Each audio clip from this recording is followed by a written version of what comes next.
عارف التيشيرت اللي انت ممكن تكون شاريه ب100 جنيه استخدم حوالي 2700 لتر مية في التصنيع بتاعه، ودي نفس كمية المية اللي الجسم الإنسان بيحتاجها في 2.5 سنين. وعارف إن في كل ثانية عربية نقل مليانة هدوم بتتحرق أو بتترمي؟ وأيوة أنا أقصد كل ثانية. احنا بقينا بنشتري وبنلبس أكتر من أي وقت فات قبل كده، وعلشان كل قطعة وليها تمن، التمن الحقيقي اللي احنا بندفعه ما بيبقاش موجود على التيكت. في الفيديو ده هقولك بالأرقام والحقائق اللي محدش عايز يقولهولك، وكمان هقولك إن كل اختيار ناحية الهدوم بيأثر تأثير كبير جدا عليك وعلى اللي حواليك.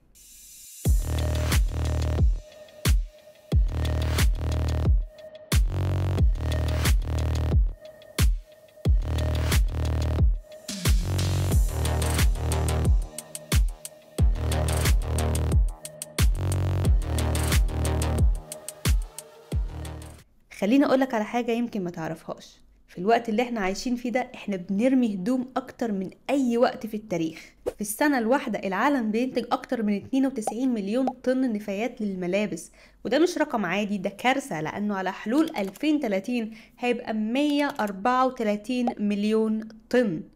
انتوا متخيلين معايا يعني ايه 92 مليون طن؟ يعني تقريبا نفس وزن 13 جبل من نوع ايفرست اللي هو اعلى قمة في العالم. كلها نفايات ملابس، يا اما بتتحرق يا اما بتترمي يا اما بتتخزن ومحدش بيستفيد بيها. ليه بيحصل كل ده؟ لانه ببساطة بسبب حاجة اسمها الفاست فاشن، وده نظام معمول علشان تشتري كتير وما تلبسش اللي انت بتشتريه. النظام ده خطر جدا، لان هو فعلا اللبس بقى ارخص بكتير، بس برضه الجودة قلت، بمعنى انه اللبس اللي كان المفروض يقعد معاك بالسنين دلوقتي بقى بيقعد معاك مرتين تلاتة او ما بيستحملش غير دورتين تلاتة غسيل. النظام ده خطر جدا، هو فعلا بيخلي اللبس رخيص بس في نفس الوقت جودته اقل. يعني اللبس اللي كان المفروض يقعد معاك بالسنين دلوقتي ما بيستحملش 5 دورات غسيل. والارقام بتأكد ده. متوسط عدد المرات اللي بنلبس فيها القطعة الواحدة انخفض بنسبة 36% من سنة 2000. يعني هو شكلها من بره ان احنا بندفع تمن اقل، بس هو في الحقيقة ان احنا بندفع تمن على المدى البعيد بيئيا وانسانيا واقتصاديا.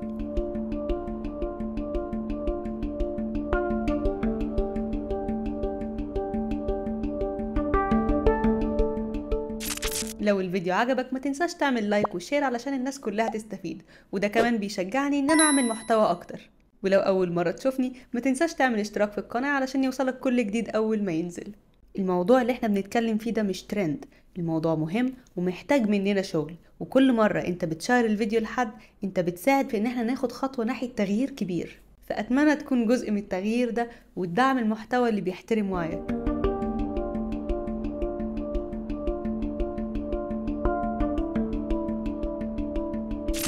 خليني اسألك سؤال، فاكر اخر مرة اشتريت فيها تي شيرت؟ كويس. دلوقتي خلينا نقول ان التي شيرت دوت معمول من القطن، معنى كده ان تم في صناعته استخدام حوالي 2700 لتر من المية. 2700 لتر، دي نفس كمية المية اللي جسم الانسان بيحتاجها في 2.5 سنين. لو انت فاكر ان المشكلة وقفت لغاية هنا فده مش حقيقي.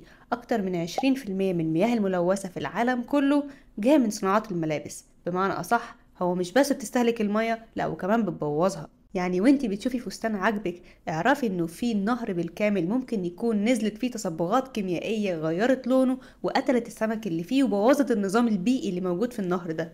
طيب خلينا دلوقتي نتكلم عن الكربون.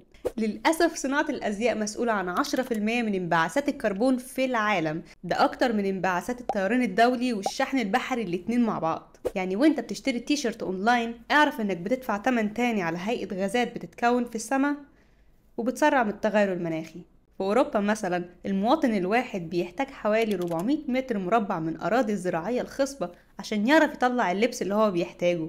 بس خلينا أقولك كده، لو احنا طبقنا الكلام دوت في الدول العربية وفي مصر دي مشكلة حقيقية، لأن احنا هنحتاج ملايين الأمتار من الأراضي الزراعية الخصبة والمية العذبة اللي احنا هنحتاجها في التصنيع بعد كده. انا مش محتاجه اتكلم طبعا على المشاكل بتاعه الميه بتاعتنا، لانه حتى في اوروبا دول مصب عندهم ميه كتير، احنا ما عندناش الميه الكتير. يعني احنا حرفيا بنستهلك موارد احنا مش عارفين نغطيها. اللبس بقى سلعه سريعه بس للاسف اثرها هتفضل سنين.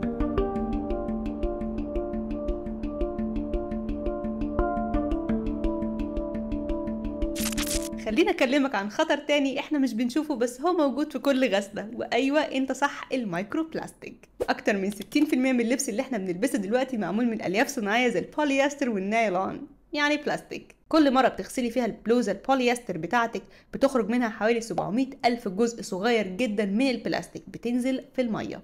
ال 700 ألف دي مش رقم، ده معناه ان كل غسلة بتلوث البحر. وفي أوروبا بس أكتر من 13 ألف طن من الألياف دي بتوصل للأنهار والبحار كل سنة. تخيل بقى إن ده بيحصل في العالم كله، ومع كل دورة غسيل مايكرو بلاستيك بيتسرب للمية بيروح للسمك وبيرجع لنا ناكله تاني. ممكن تحس الموضوع اوفر شوية، بس أيوة بلوزة ممكن ترجع لك على طبق في العشاء. أنا طبعا مش هنسى المواد السامة اللي بيستخدموها في تلوين وتصنيع القماش، مواد ممكن تسبب حساسية، أمراض جلدية، وفي منها ليه علاقة بالسرطان. المشكلة الحقيقية إن المنتجات الرخيصة اللي احنا بنشتريها في الغالب ما بيكونش فيه رقابة على طريقة التصنيع أو حتى شفافية على المكونات نفسها. يعني احنا فعلا ممكن نكون بندفع تمن رخيص في الأول، بس ده ممكن يكلفنا صحتنا بعدين.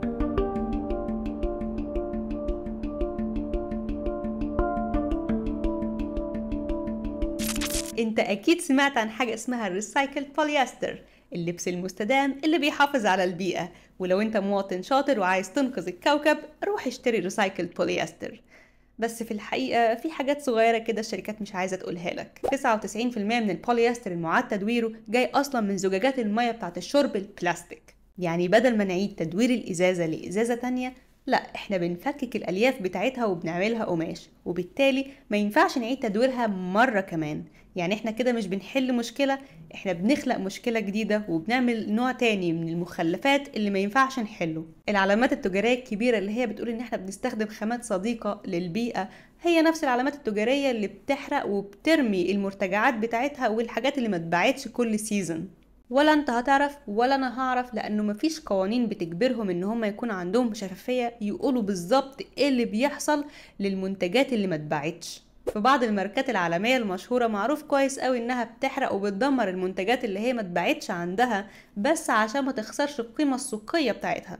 يعني اللبس اللي مكتوب عليه صديق للبيئة او بيتباع لك على انه بيحافظ على الكوكب، ده اصلا اكتر حاجة بتضر الكوكب، بس احنا بنصدق اللوجو ومش بنصدق المنتج نفسه.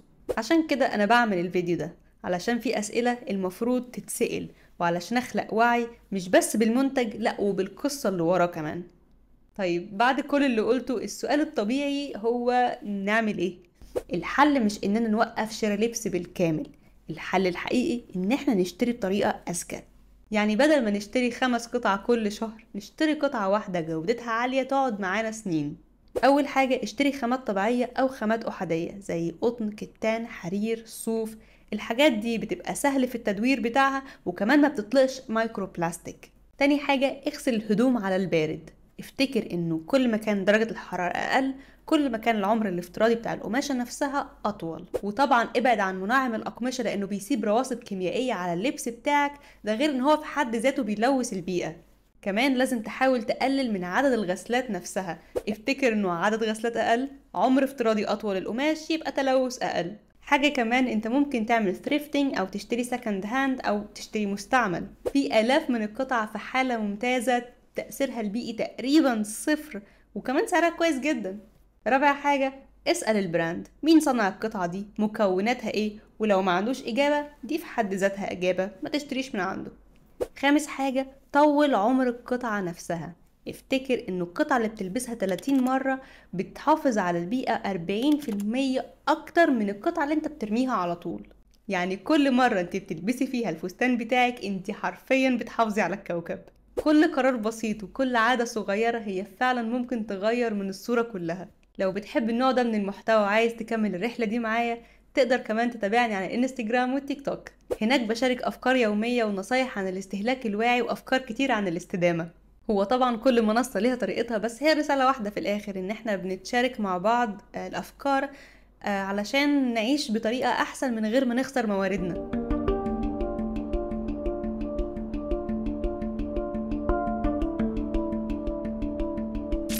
الموضة مش انك تشتري حاجة جديدة كل اسبوع، الموضة الحقيقية انك تختاري صح حاجة يكون ليها قصة، حاجة تعيش معاكي، وحاجة تكوني انتي فعلا بتحبيها. كل قطعة بنشتريها ليها تمن بيئي، تمن كربوني، تمن مائي أو يمكن حتى تمن بندفعه بصحتنا. لكن طبعا الأمل موجود، وكل تغيير كبير بيبدأ بخطوة صغيرة. أنا مش بقول بطل تشتري، أنا بقول فكر قبل ما تشتري. افتكر ان كل مرة انت بتقول لأ المنتج انت مش محتاجه، انت في الحقيقة بتحافظ على فلوسك وعلى شغلك وتعبك ووقتك كمان. البراندات الكبيرة مش بتبيع لك منتج، هما بيبيعوا لك احساس بالنقص. كل موسم بيحوطوك بالاعلانات وبالخصومات بس عشان تشتري حاجة انت مش محتاجها. وصناعات الفاست فاشن مش هدفها انا وانتي، هي هدفها حاجة واحدة بس، كل شهر تاخد المرتب بتاعك منك مقابل حاجة بتعيش ايام معدودة وبتترمي عشان ترجع تشتري تاني. اكتب لي في الكومنتس كام قطعة عندك في الدولاب بتاعك بتلبسها بقالك سنين، على فكرة انا بقرا الكومنتات كلها. وشارك الفيديو ده مع صاحبك اللي بيحب الموضة وبيشتري حاجات كتير ملهاش لازمة. وتحت في وصف الفيديو هتلاقي كل المصادر والدراسات اللي انا استخدمتها في الفيديو، متنسيش تبص عليها وتقولي رأيك فيها ايه. مبسوطة قوي انك كملت الفيديو للآخر. اكتبوا لي في الكومنتات نفسكم تشوفوا ايه الفيديو اللي جاي. اشوفكم بعدين، باي باي.